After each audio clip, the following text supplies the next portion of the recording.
서울 자가 매일경제예요. 서울 자가 이체 50대 김부장 서울 서둘러 자녀의 증여.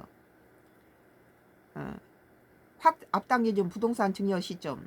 지난달 서울 주택 증여가 1773건, 5060 세대 비중 49% 치솟아 전월 대비 7% 늘어 70대 추월. 보유세 등 다주택자 규제 여파.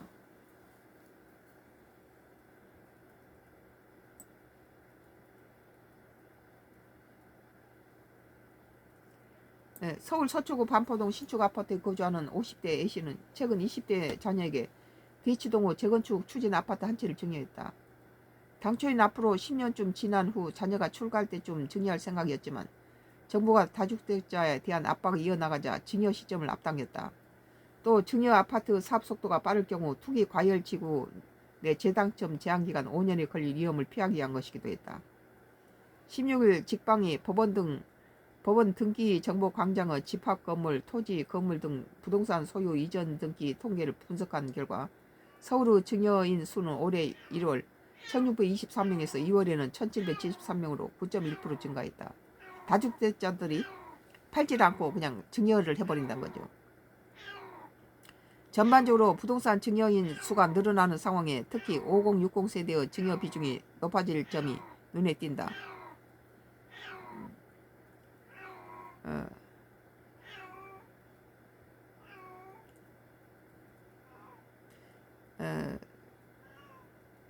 지난 2월 서울의 50대의 부동산 증여 비율은 16.19로 집계됐는데 이는 전월 2.77포인트 증가한 수치와 같은 기간 60대 비중은 28.76에서 32.83으로 늘어났다.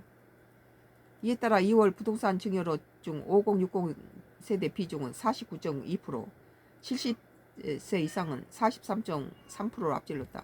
70세는 이제 이미 줄 건 다 줬단 거죠. 지난 1월에 5060 세대가 42.18%에서 70세는 49.26보다 낮았지만 한 달 새 70세 이상 비중이 6.23포인트 줄여 이 같은 결과가 나타났다. 70세는 이미 줄 건 다 줬다는 거예요. 부동산 업계는 다주택자에 대한 각종 규제가 도입되기 전에 증여를 마치려는 움직임이 늘어 이처럼 증여인의 연령이 낮아지는 현상이 나타났다고 분석했다.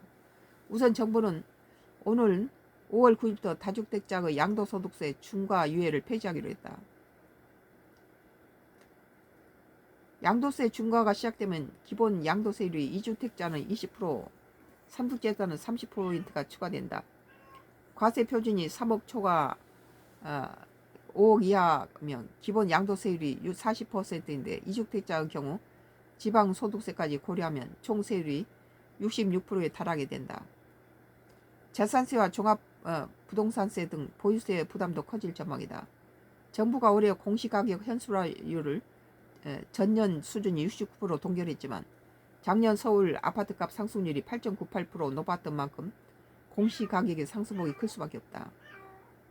더불어 6월 지방선거 이후 보유세에 관련한 세율이 아예 높여 고가주택에 대한 세금 부담이 한 차례 더 늘어날 수 있다는 주탁이 힘이 얻고 있다. 고가주택이라는 것도 문제가 있어요. 고가주택이 뭐 정말 고가주택이냐면은 다 썩어서 다 무너지는 집도 강남의 중산층들 별로 부자도 아니고 가난하지도 않은 사람들 집까지 다 고가주택으로 묶어서 더군다나 노인네들 집을 그려놓고 어떻게 합니까 그거? 세제뿐만 아니라 대출 환경도 녹록지 않다. 정부는 임대사업자가 갖고 있는 규제지역 아파트 대출에 대해 만기를 연장해주지 않을 예정이다. 다가구 주택, 다주택자에 관해서 그런 것은 그건 잘한 거라고 생각해요.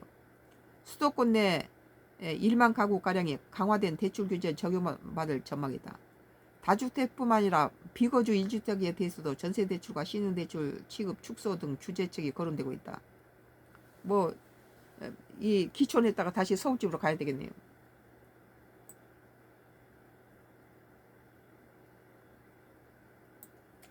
반면 이 같은 규제에 상대적으로 자유로운 수도권 외 지역에서 아직 70세 이상 증여인 비중이 다른 영역보다 훨씬 높았다. 전국 평균 70세 이상 부동산 증여인 비중은 49.29였는데 전라북도 경우 78.13% 비중이 가장 높았다. 전라남도가 55.91, 경상남도가 55.78, 충청남도가 53.57 등 70세 이상 비중이 절반 넘었다.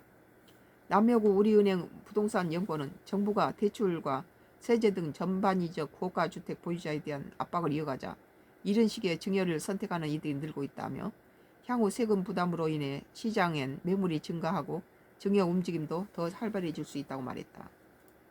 국가 창고 채우기 아니냐 그런 생각이 드네요.